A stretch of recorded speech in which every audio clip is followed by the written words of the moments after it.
Hi there. If you're like me, you're tired of unbiased news that keeps strong opinions and unverified facts out of your daily news. Well, think no more. Rupert Murdoch and a team of scared old white men who want all of your money have invented the Faux Filter.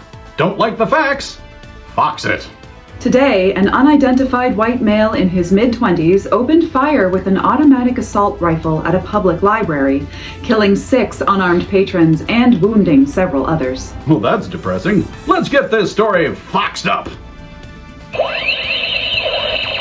Today, a mentally ill person with possible ties to woke Antifa was eventually taken into custody by local police after running out of ammunition.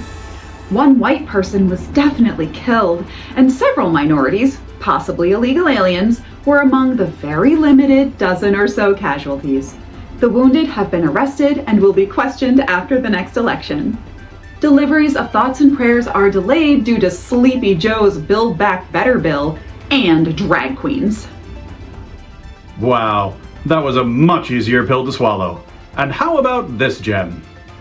The unseasonably heavy rains continue to cause massive flooding for the community, with heavy damage to properties throughout the area. Local government officials have asked the federal government for assistance in the form of flood control and humanitarian aid. That story sounds all wet. Let's dry that foxer out of it! Ducks are beside themselves with joy as yet again, there is no proof that climate change is real. One small town is on the verge of being washed away and purged of their sins for their participation in the war on Christmas.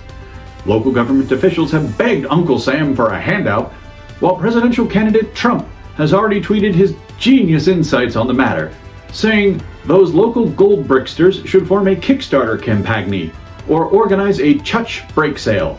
Heaven humps those who wet themselves. Hashtag voting machines make you gay. Isn't life simpler when you don't separate church from state, nor fact from fiction? But if you're still not convinced, let's take one more peep at the press. Common sense and decency have been thrown out the window as Trump supporters have been given permission to spew their racism, sexism, and general sense of hate against anyone they deem to be less than. They wear their Made in China red hats and thump their Bibles while ignoring every testament and teaching, save for those they cherry-pick out of context.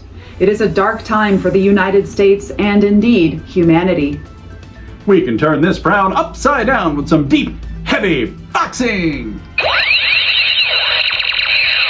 Don't listen to me. I'm not a plastic peroxide clone raised on a diet of all the books you can burn. Wait for the has-been cheerleader squad from the Village of the Damned to come back and say things like, Jesus was white, just like Santa. Or ask, how much assault is too much assault? The Faux Filter, redefining news and euthanizing journalism. But if you prefer your precious facts over inflammatory opinion, just shut the fox up. I'm a cowboy!